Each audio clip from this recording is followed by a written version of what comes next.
प्रधानमंत्री ने कहा, दिल्ली सामूहिक बलात्कार के अपराधियों को जल्द से जल्द सजा देने के लिए सरकार प्रतिबद्ध। कांग्रेस अध्यक्ष सोनिया गांधी ने पीड़िता के जल्द स्वस्थ होने की कामना और कहा कि दोषियों को मिले जल्द सजा।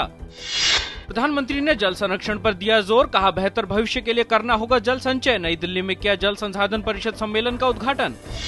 केंद्र ने अलग तेलंगाना मामले पर आंध्र प्रदेश के सभी राजनीतिक दलों की नई दिल्ली में बुलाई बैठक। राज्य के 8 प्रमुख राजनीतिक दल ले रहे हैं बैठक में हिस्सा। सरकार ने देश भर के बलात्कार दोषियों को शर्मसार करने के लिए एक डाटाबेस तैयार करने का लिया फैसला, जिसमें उनके नाम, फोटो और पते किए जाएंगे सार्वजनिक। गृह राज्य मंत्री ने कहा कि इसकी शुरुआत दिल्ली से की जाएगी, इसके बाद सभी राज्यों और केंद्र शासित प्रदेशों को इसमें किया जाएगा शामिल। सिंगापुर के माउंट एलिजाबेथ अस्पताल में भर्ती कराई गई दिल्ली गैंगरेप की पीड़िता की हालत बेहद नाजुक। अस्पताल के अनुसार विभिन्न विभागों के विशेषज्ञों की टीम युवती का उपचार कर रही है और उसकी हालत को स्थिर करने का हर संभव प्रयास किया जा रहा है। राष्ट्रीय विकास परिषद ने 5 करोड़ रोजगार के अवसर पैदा करने और बिजली, सड़क, पानी जैसी बुनियादी परियोजनाओं में निवेश बढ़ाने पर जोर देते हुए 12वीं पंचवर्षीय योजना को दी मंजूरी। 12वीं योजना का लक्ष्य सालाना 8% वृद्धि हासिल करना रखा गया। कांग्रेस आज अपना 127वां स्थापना दिवस मना रही है। इस मौके पर प्रधानमंत्री डॉक्टर मनमोहन सिंह, कांग्रेस अध्यक्ष सोनिया गांधी सहित पार्टी के कई वरिष्ठ नेता आज पार्टी मुख्यालय में रहे मौजूद। निर्यातकों की ओर से डॉलर की बिकवाली किए जाने से आज अंतर बैंक विदेशी मुद्रा बाजार में ₹7 की मजबूती के साथ ₹54.87 प्रति डॉलर पर खुला। स्थानीय शेयर बाजारों के तेजी के साथ खुलने और विदेशों में यूरो में तेजी के रुख से भी रुपया हुआ मजबूत।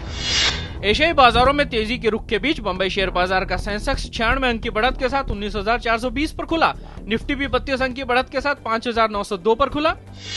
टाटा समूह के चेयरमैन रतन टाटा आज हो रहे हैं सेवानिवृत्त। रतन टाटा समूह की बागडोर 44 वर्षीय साइरस मिस्त्री को सौंपेंगे। मिस्त्री को पिछले साल रतन टाटा का उत्तराधिकारी चुना गया था।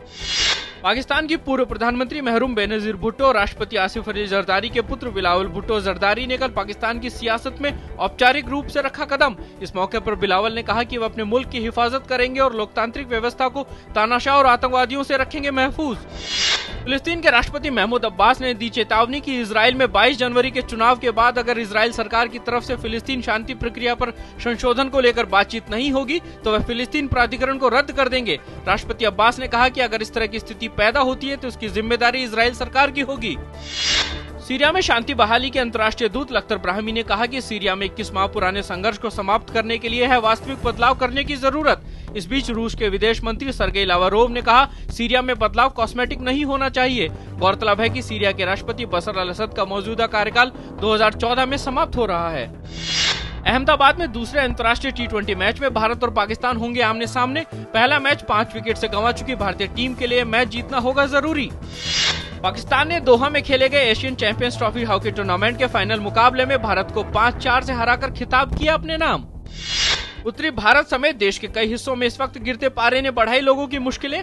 राजधानी दिल्ली में भी कपकपा देने वाली हवा और कोहरे से जनजीवन हो रहा है प्रभावित। कोहरे के कारण दिल्ली से चलने वाली 49 ट्रेन देरी से चल रही हैं, वहीं 16 को रद्द किया गया और 13 ट्रेनों के समय में किया गया है परिवर्तन।